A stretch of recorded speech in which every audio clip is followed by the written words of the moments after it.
recording. Again, as some of you know, the Conservation Effects Assessment Project, I've got the home page up here. Hopefully y'all can see my screen. Let me know if you can't.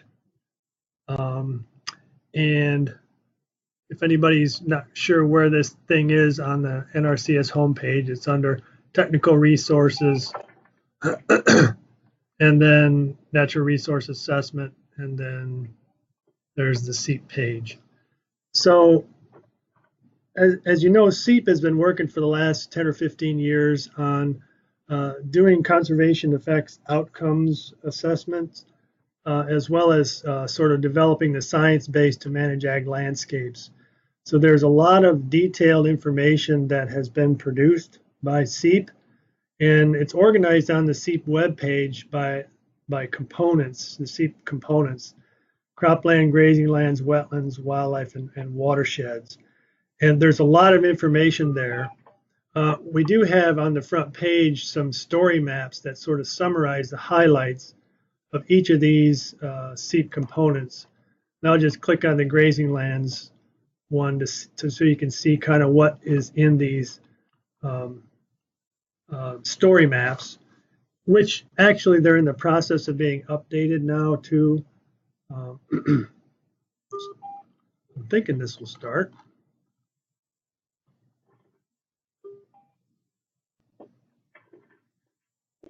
Well, we'll go back. For some reason, the story maps aren't opening. That's really not the focus of today's meeting anyway.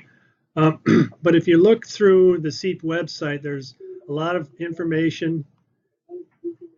Okay, so if anybody is using their, I'll just stop here. If anybody's using their audio through the computer, please don't do that. Mute that and call in on the conference line so we don't get feedback. So anyway, there are lists of publications on the CEAP website by component, and there's a lot here. And it's not really organized in very structured way. It's just sort of by date. And so there's a lot of reports and links to various products that CEAP has produced. So what we've been doing is I have been working with the National Conservation Practice Standards Subcommittee as the CEAP representative on that subcommittee. And the committee has sort of asked us to help identify ways to make CEAP products and documents a little bit more user-friendly to that group, specifically related to the different conservation practice standards. So last year, I guess almost over a year ago now, we developed a first version of a Excel spreadsheet that sort of listed the different products and tried to have links in there by different conservation practice standards by component, CEAP component. We did a webinar like this about a year ago, a little over a year ago, and got some good feedback from the committee and folks that were on that teleconference. And we basically have revised that spreadsheet, making it a little bit simpler, easier to use, and made sure all the links worked. And we posted that on the front page of the CEAP website, which is right here. And so I want to click right there on that link that we have that opens that SharePoint or that Excel spreadsheet. And it's a pretty simple tool. There were many more tabs on the earlier version, but we simplified it and just made a few tabs down here at the bottom. There's a cover sheet that sort of explains what this is, and it has links to the various CEAP components if you want to go directly to the components. Then we have it broken out by grazing lands, wetlands, wildlife, and watersheds. There are different tabs for those. There was a tab for CEAP croplands, but it turns out most of the links that we had in that version, the early version, just took you to the main CEAP croplands web page. So I guess we didn't think it was usable very much to put that in this format, just because you can just go to the CEAP cropland web page. But so this version has these sheets, and there's a column along the left that lists the conservation practice standards that we have products that relate to. So you'll see a lot of the practice standards are hidden because we did not have products that could relate very well directly to those standards.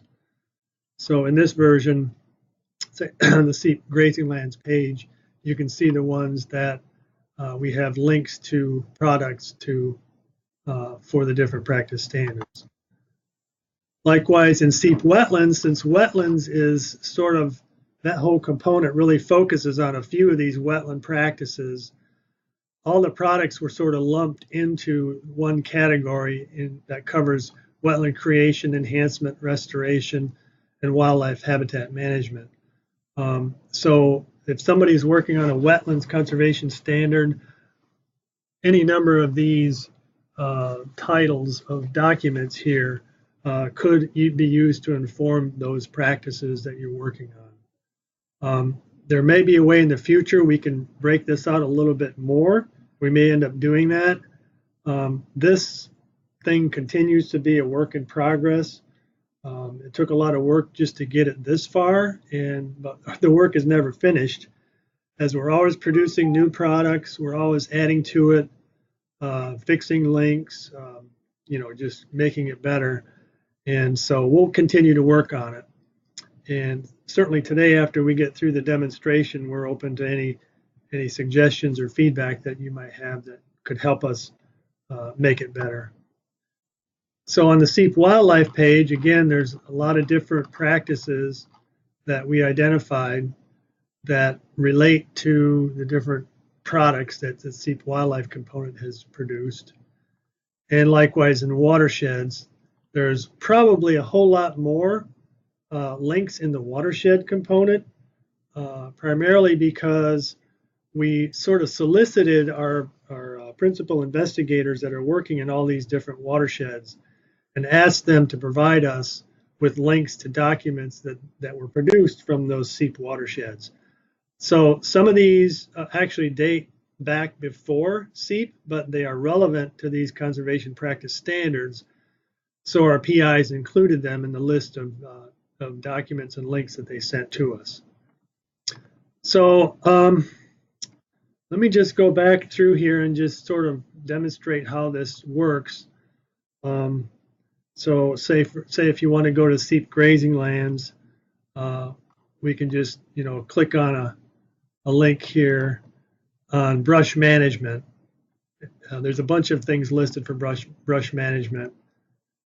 So here is it's a link to actually a web page on brush management, woody invasion issues. So that's one product. Let's see. Here's another. This is actually a CEAP science note that was generated by the CEAP grazing lands component dealing with brush management in Walnut Gulch. So this is the science notes and conservation insights summarize some of the work that CEAP has supported, summarizing the science into a little easier format so that might be more accessible to folks who just want to get to the bottom line on what these projects found. Okay, so we can go down and just take a look at, see, under prescribed grazing. We'll just pick one here. Let's take this one.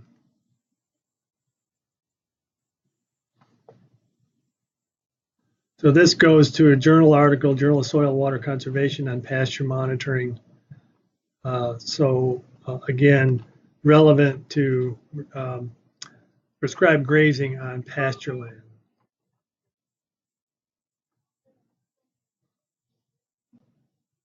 Okay, so we could go through a link on some of these, but let's take a look at wetlands. So some of these you'll see are links to, if I can get this to work.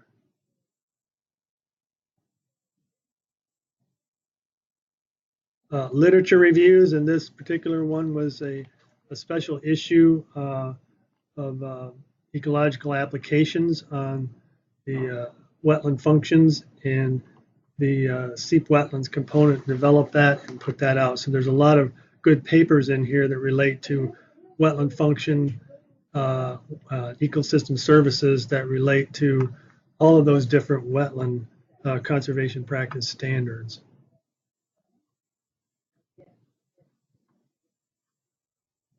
Okay, and then there are other types of products. We'll just go to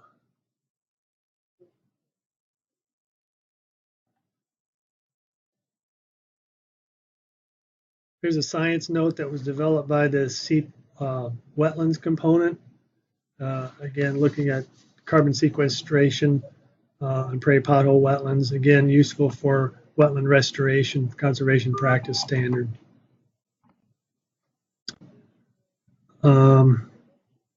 Let's go to another one here.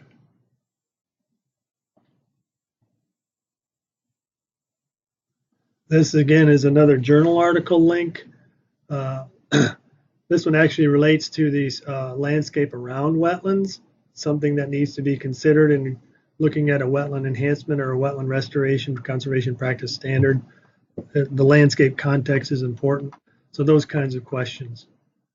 But what we did with this version of this spreadsheet is we made sure that at least the title of these articles or products was listed in this table, so that you can go down and look through and just read the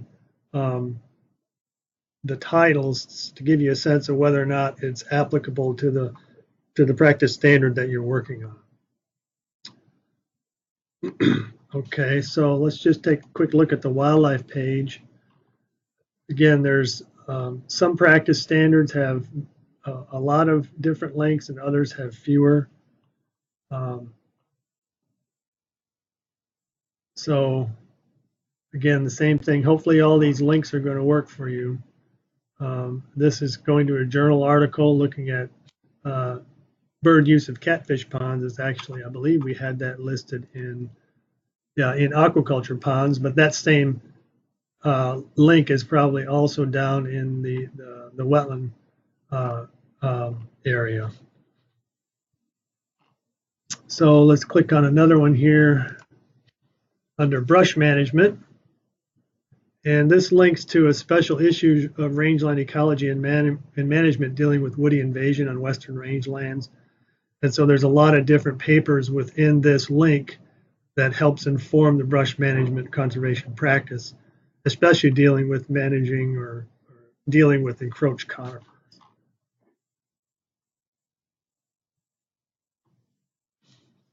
Okay,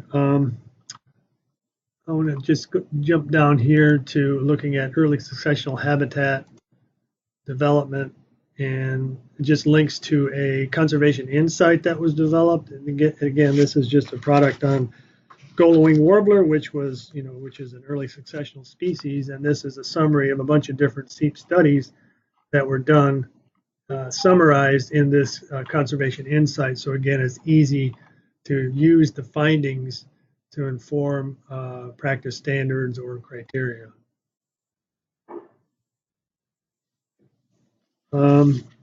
So switching over to the watersheds page, again, there's probably more links on the watershed site than the other pages, just because of the volume of science that our cooperators have produced there. Unfortunately, there are some of these that there are a lot of links within individual practice standard, because a lot of different studies relate to some of these. Now, I think probably nutrient management is the one that has the greatest number of links, and like I said, we're continually thinking about how we can improve this. And rather than have you go down through and look at titles of a couple of hundred different articles, there's good information here, but maybe there's a better way to organize it. But in the meantime, all these links work, and so you can see how, say we look at under nutrient management, click on a link and it should bring up, there's a journal article on phosphorus losses in fields with manure application. So again, some of these articles, like here's one from 2004 that really date back to earlier than CEAP, but the PIs thought that these documents were relevant for our concerns in trying to improve our science and technology behind conservation practice standards. And I think we wanted to get this update out there sooner than later because I know there's a team right now working on updating or reviewing all of our conservation practice standards required by the Farm Bill. So not all practice standards are covered in this spreadsheet, but certainly the ones that are relevant are identified, and there are documents and links here that can be useful for that review process. So one thing I'll point out is that it's important to look at all these different sheets if you're looking at an individual practice. Say if we go back to brush management again, you'll see there's a bunch of different links for brush management on the grazing lands page. And if we go to the wetlands page, well, they're all wetlands practices, but the wildlife page, there's again some links for brush management there, and the watersheds.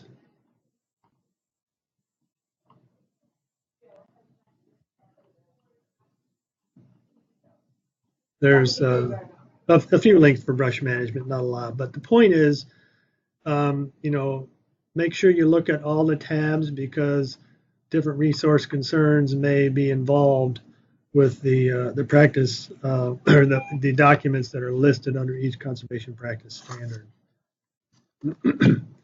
So, it doesn't take a whole lot of time to go through how this thing works.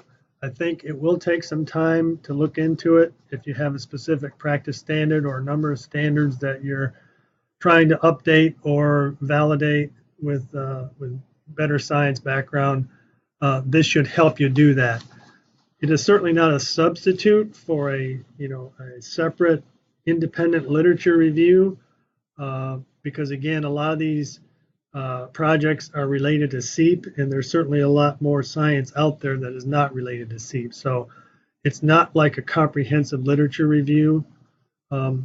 Although I will point out that earlier on in CEAP, we had some detailed literature reviews done, and these are still on the CEAP website, and they're still applicable for use in looking at conservation practice standards. This is an effort to try to capture all the literature that was out there in the mid-2000s, and so don't forget about those. But a lot of what is recent or within the last decade anyway are on that spreadsheet. And again, the link to that spreadsheet is on the front page of the CEAP website. And there is also a link to it on the National Conservation Practice Standards SharePoint site. And I believe we did send out a draft of this spreadsheet with the meeting invite for today. And that version is already old, although it was only a week or two ago. So if you ever want to go to this, I would recommend you click on the link that is on the front page of the CEAP website to get to it, because we're going to continue to update it and clean it up. I already looking at it this morning. I saw that there were a few things that already need to be worked on. So, and Daria Scala just finished cleaning it all up last week, but there's more work to be done. So that's a kind of a quick overview. It's mainly our objective that we wanted to let folks know this is up there and out there again and updated. I guess I would ask if there's any questions about it, or if anybody has any ideas on how we might improve the content or the utility of it. We're always open to suggestion. So that's a quick overview. Anybody have any questions?